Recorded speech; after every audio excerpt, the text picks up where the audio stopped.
You're watching WMBD This Morning. Welcome back. With summer in full swing, a lot of us have been cooling off at the pool or maybe taking a boat out on the Illinois River. That's right. But as fun as that can be, the water can still pose a serious risk if you're not careful. So here to tell us more is Dr. Brian Curtis from OSF. Good morning. Hey, good morning. All right. So obviously there are definitely risks when it comes to swimming and being in the water. So how common are those risks? Specifically, let's start with drowning. Yeah.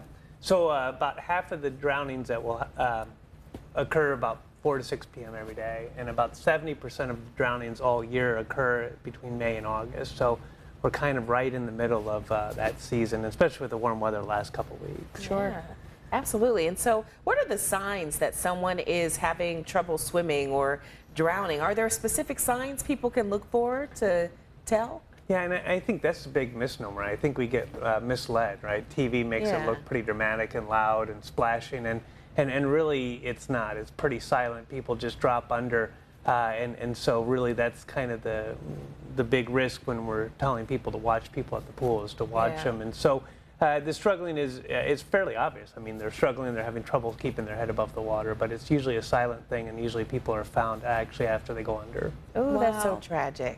Yeah, and it's definitely a horrible situation to be in, not only to see somebody going through it, but to go through it yourself. So what are some ways to help prevent somebody from drowning? Because even the best swimmers can still have difficulties in harsh waters. Yeah, the biggest thing is learning to swim. And so really, and the best predictor to having a kid know how to swim is that their parents know how to swim. Yes. And so, you know, they did a study in Chicago, 1,500 people, half of them didn't know how to swim. Wow. And so really, it is a big deal. And then the people that know how to swim, you have to know your limitations, right? Absolutely. And so getting in water that you don't know what's under the water, particularly in lakes and rivers, rocks, boulders, and that's what tends to get people there. If you're swimming in the ocean, riptides are always a big deal there. So really kind of watching and know your limitations. Most definitely. And if you're a parent who's never swam before, should you start taking your kid to lessons, or when is a good age group to really get them acquainted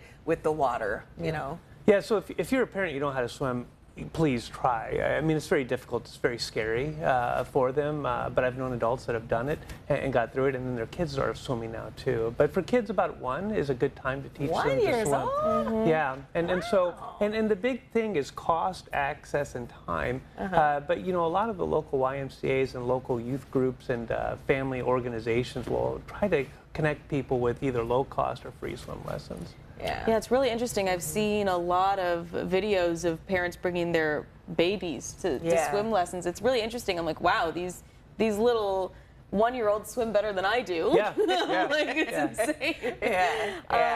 But for those who don't know how to swim, what are kind of like the quick basics that we can know before we head into the water? Yeah, well, if you don't know how to swim, you're really going to have some type of floating device. Absolutely. And so if you're in a boat, you're going to have to be wearing a life jacket. If you're in a pool, obviously make sure you're in a shallow section of that pool. The other piece would be knowing CPR. You know, I always see free CPR lessons, and that's kind of the biggest thing, right, is beginning CPR after you activate 911. And so, you know, that's going to be the biggest pieces. Yeah, that's definitely important information to know. So thank you so much for joining us this morning. Thank you. Be safe. Thank you. That's right. We're going to share all these details on our website, ciproud.com. Click on the WMBD This Morning tab under News.